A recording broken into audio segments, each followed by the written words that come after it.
So good afternoon. I'm Doug with RETN Channel 16. We are the local educational access channel serving the Champlain Valley, and we're really happy to have you join us this afternoon. We have a wonderful artist who has a long history with RETN. She actually was an intern in the 1990s, 96 I think, 97. Yeah. So she was an intern with us. Her name is Nissa Kauppila. She's also a very accomplished painter, works at South Burlington High School, and we're going to learn a little bit more this afternoon about what inspires her, a little bit about the paintings that she has down in the show. I think two of them are in the juried show. So I'm going to, at this point, turn it over to Nissa and let her just talk a little bit about her work and share some insights. This will also be a question and answer opportunity, so at any point feel free to chime in and ask any questions.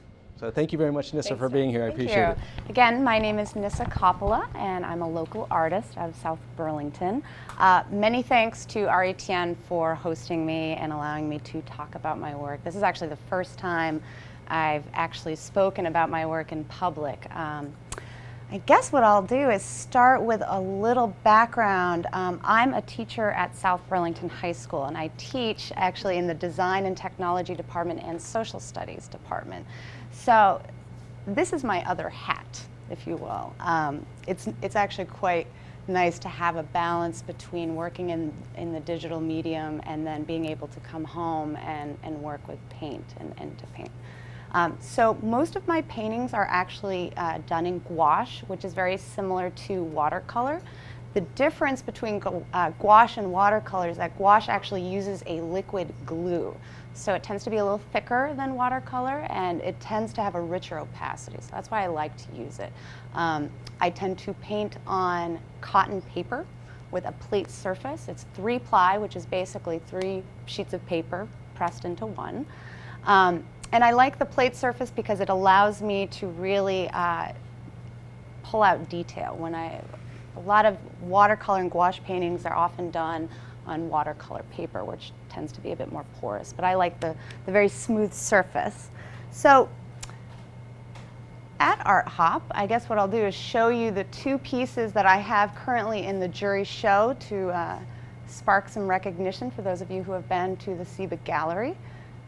This is one piece that is currently in the jury show, and the second piece is this one. As a teacher, I'm so used to having content to speak to when I have an audience of high schoolers, and so this is a very different experience for me to have to think about my paintings and have to talk about the process that I go through in creating them. So I guess what I'd like to do is start with this one. This is an interesting painting I did, I would say late spring, and it's actually inspired by a photograph of my father.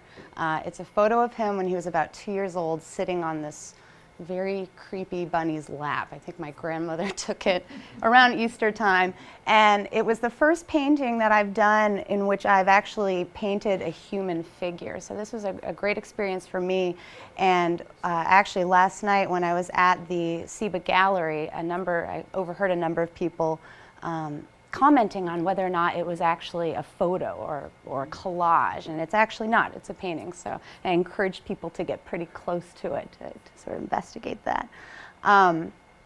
So generally, the themes I like to work with are around birds and explosions. So it's hard to see this little cursor here, okay. So I really got back into painting about 2.5 years ago after a 7 or 8 year hiatus. I went to the Rhode Island School of Design for painting and illustration and changed my major to film animation video. And once I left college, I ended up immersing myself in digital careers. I worked for ABC as an editor. I actually worked with a number of local broadcast stations here in Vermont. And then eventually I got into the teaching field, and actually I put my painting on the back burner, and I found that I was not painting as much and just not finding the time. However, I still kept up painting through gifts Christmas gifts or birthday gifts or what have you for friends of mine. And over the years, friends of mine would ask, well, why aren't you actually painting? You're doing these gifts. Why aren't you putting your work out there? So these are some examples of just what I like to call sketches that I started doing about 2.5 years ago. I tend to enjoy working with sort of hyper-realism from life. That's another part of a lobster. So these paintings really started to inspire the explosive nature that you see in my work now. Birds, for me, describe this sense of delicacy. There's something chaotic about the way a bird moves. It's very different from us. We're very grounded as humans, and I'm very intrigued by this idea of flight. And I like to play with that balance between something that is solid and something that is alive, and chaos, something that we can't predict. I like to treat the canvas as sort of a moment, capturing a moment. So oftentimes I leave a lot of white space in my paintings so that you can sort of come up with what may be happening outside of the environment that I've actually painted. So a lot of movement. I'll often integrate other things from nature. So I've played with fish. I have dried leaves and dried flowers around my drafting table that I work on, and I'll pull inspiration from just forms found in nature. They get a little weird.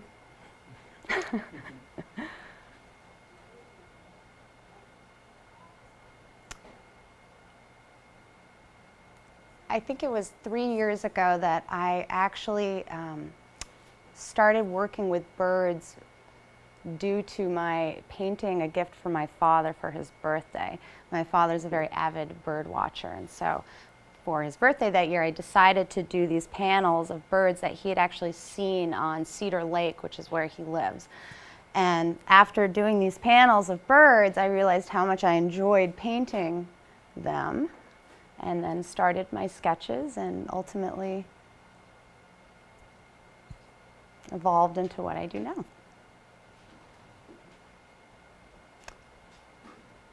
So these were pieces that were in the Art Hop, not last year, but the year before. That was the first time I ever showed my work. And since then I've been trying to keep up and continue to paint and still evolve as an artist.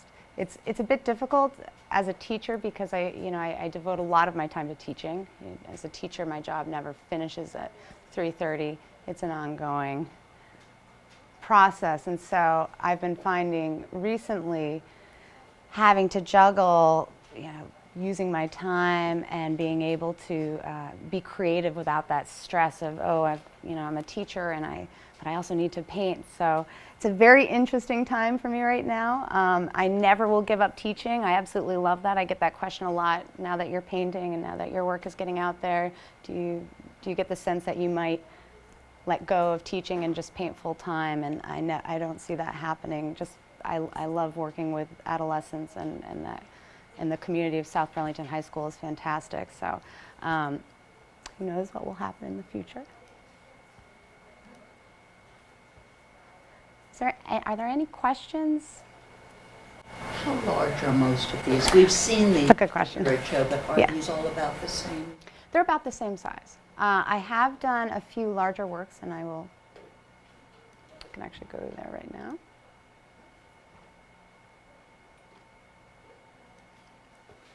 Last summer, I experimented with doing these larger paintings. These are approximately 5.5 feet by 2.5 feet. So they're fairly big. The Hotel Vermont purchased this one, which is a little, I might have to zoom out to see, but it's a longer piece. And they purchased this piece and then reproduced this section here. And this painting can now be found in all the queen rooms at the Hotel Vermont, which is, it's great. And then the original, I believe, is hanging in their second floor hallway, so as you walk up. So those are two of my larger pieces, but generally they stay within 33 inches by 27 inches. It's harder to, oops, that's not where I wanted to go. It's harder to work large, especially because I'm very picky with the paper I use. I did find a company in New York that ships larger paper, but it's a slightly different quality than the paper I'm used to working with, and that can make all the difference in terms of how my paintings turn out, especially because I'm very concerned with how the detail is, and how it's pulled out of the painting, and how the paper is able to soak up the painting or not soak up the painting. So I had two questions, if you don't mind. So you touched a little bit about where the bird concept came from, because of your father.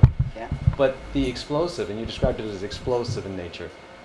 Do you mind just like when you go to paint this, are you visualizing exactly the explosive nature, or does it evolve? I mean, do you want to talk a little bit about the process you go through in order to determine where those spots or dots end up actually being, and how it actually looks violent, and yet you're a very non-violent person. So it's just very interesting contrast.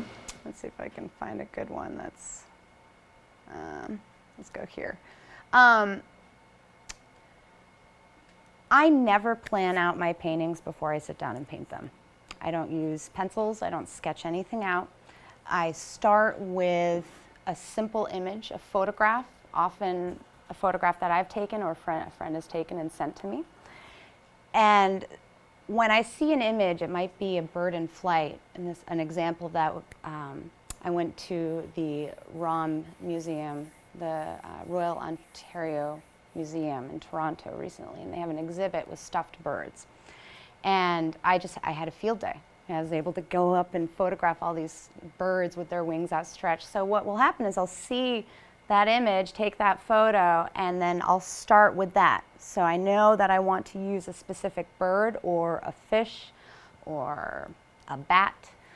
And then from there, my process is very explosive itself. I never really know exactly what I'm going to do with the canvas. Sometimes it's as simple as painting, and then I might just paint a line across and then follow that with different colors. I often work with a lot of diagonals in my work. This was an experiment in painting an inanimate object. And this is a curious piece because a lot of people who see it say, oh goodness, that's very violent. It's shooting the bird. But this piece is actually at the Innovation Center currently, and if you go up to the piece, the bird itself has this moment, this explosion. The way I like to look at it, it's almost exploding out of this egg, and yet you can see the explosion occurring around the gun itself and not actually coming from it. There's little bits sort of wrap around.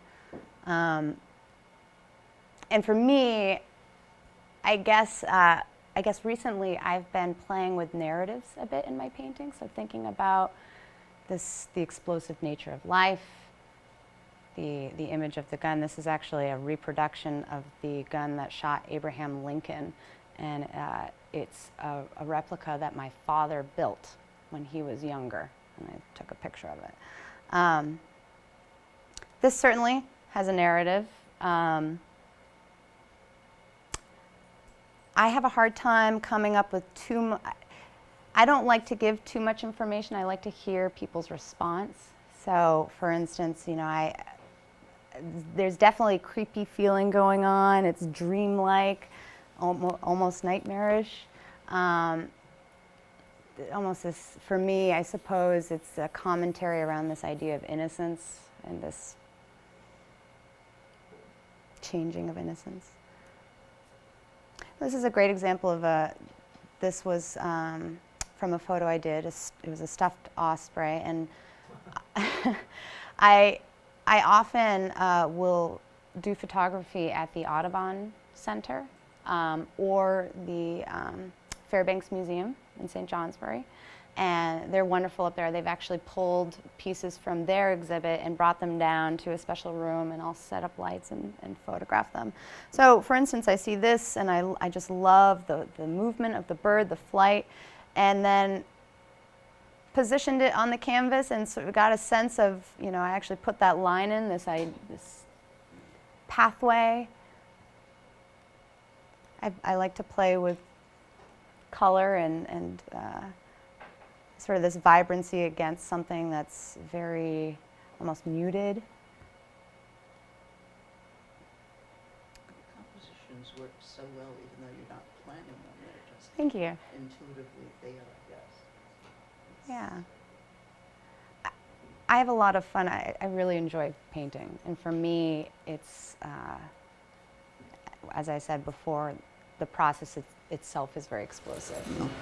For me, and I'm a bird lover too, the birds aren't really exploding, they're in ecstasy somehow. They're happy. Yeah, there's a happy painting feeling. well, it's ecstasy. Yeah, I understand what you're saying. Yeah, I mean, which has shades of violence to it, I suppose, but This painting I did about midsummer, and again, introducing these airplane parts and you know, mechanisms, and I just loved the feeling of this antiqued airplane. This is actually from a photo. My friend was up in on a bomber, 1950s bomber, and she took all these photos, and I was able to use them. Again, there's a narrative. I'm not really sure. I guess I just like the placement. These birds were all from photos of another friend of mine who lives up in Isle La Motte, and they were martins, purple martins, and they were just hatching, and the babies were just flying out of the ceramic nest. yes, So you can see. it looks like Yeah. nesting. Yes. Yeah. Right, Yeah. right. Again, playing with the airplane.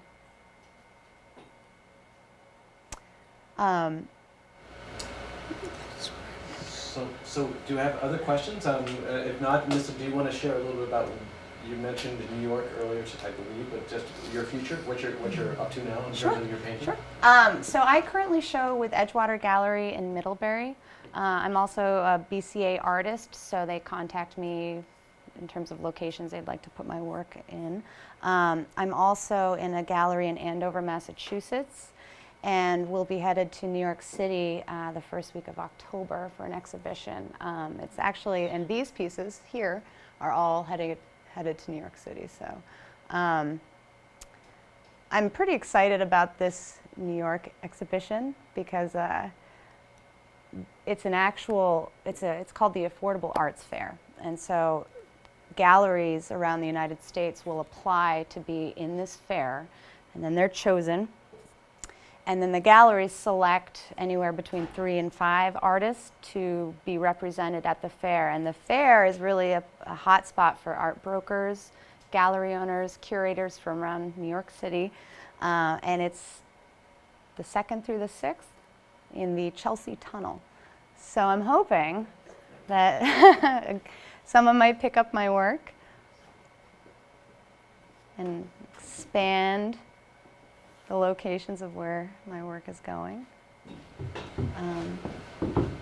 Now, where are your paintings that are not in the jury show? Those paintings are at the Innovation Center, which is on Lakeside Ave. And do you know Lakeside Ave at all? Yes. Okay, yeah.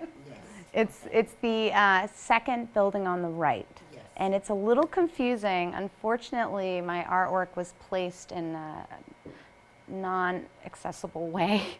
It's in a back hallway. So if you go in the Innovation Center through the front entrance, you go in, you take a left down this long hallway and just follow the hallway, and then it brings you around, and eventually you take a right, and my work is around the corner and in this sort of rear entry spot. We'll be happy to work at it. Yeah, there's some fantastic art along the way. There's a lot of artists in this building, but it's just not getting a lot of foot traffic and certainly not a lot of press. So it's there's parking there as well, so you can park and just walk right in. Yeah. You want to tell how long it's going to be there? So the work in the Innovation Center, normally art hop artists, I think, are featured for about a month of September, but my work is actually going to be up, I think, for 3 months. What they asked. So it may change. I may grab pieces from there and replace them as I bring art out and about. But certainly it's, I encourage you to go take a peek. You can get really close, and there's a lot of detail in here that I can't pull up with. Do you work just with brushes? Yes.